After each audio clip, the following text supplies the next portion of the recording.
السلام علیکم۔ میں امید کرتا ہوں کہ تمام دوست خیریت سے ہوں گے۔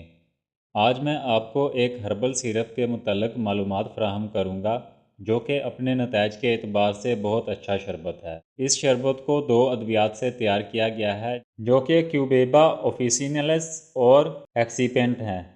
ان 2 ادویات کو اس شربت میں شامل کرنے کا مقصد یہ ہے کہ اگر جانور کا پیشاب بند ہو گیا ہے تو یہ شربت پیشاب آور دوا کے طور پر کام کرنے کے بعد پیشاب کے اخراج میں مدد دیتا ہے۔ بعض اوقات گردے میں، مثانے میں اور جانور کی پیشاب کی نالی میں معمولی سوزش کے باعث پیشاب کے اخراج میں رکاوٹ کی صورتحال پیدا ہو سکتی ہے، تو ایسی کیفیت میں اسٹونن شربت کا استعمال جانور کو لازمی کروائیں۔ اس کے ساتھ ساتھ گردے میں موجود معمولی کنکر، پتھری، ریت کے ذرات کو بذریعہ پیشاب یہ شربت جانور کے جسم سے باہر نکالنے کی صلاحیت رکھتا ہے۔ گردوں میں کمزوری کے سبب اگر فاسد مادے جسم میں ٹھہر چکے ہیں تو ایسی صورت میں بھی آپ اس شربت کو جانوروں میں استعمال کروا سکتے ہیں۔ یہ شربت گھوڑوں میں تیز ہیموگلوبن یوریا کی مقدار کو نارمل رینج پر رکھتا ہے۔ بیان کردہ مسائل کے خاتمے کے لیے اس شربت کو جانوروں میں پلانے کی خوراک مختلف ہے، جو کہ گھوڑا، خچر اور اونٹ میں 100 ml۔ یہی خوراک گائے، بھینس اور بیل کے لیے، جبکہ بھیڑ بکری کا وزن چونکہ بڑے جانور کی نسبت کم ہوتا ہے،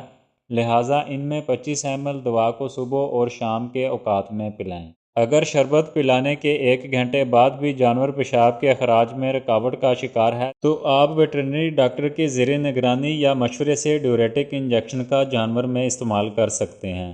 ایٹزن کمپنی کی اس ہومیو پروڈکٹ کو اگر آپ نے جانوروں میں استعمال کیا ہے تو آپ کا تجربہ اس کے نتائج کے اعتبار سے کیسا رہا، کامنٹ سیکشن میں لازمی شیئر کریں۔ شربت کو دیے گئے درجہ حرارت کے اندر سٹور کریں۔ میں امید کرتا ہوں کہ اسٹونر شربت کے متعلق یہ معلوماتی ویڈیو آپ کی معلومات میں اضافے کا سبب بنی ہوگی۔ مزید جانوروں کی ادویات سے متعلق رہنمائی کے لیے چینل کو فالو ضرور کریں۔ آپ سے بات ہوگی کچھ نئی اپڈیٹس کے ساتھ اگلی ویڈیو میں۔ اپنا اور اپنے چاہنے والوں کا خیال رکھیے گا۔ اللہ حافظ۔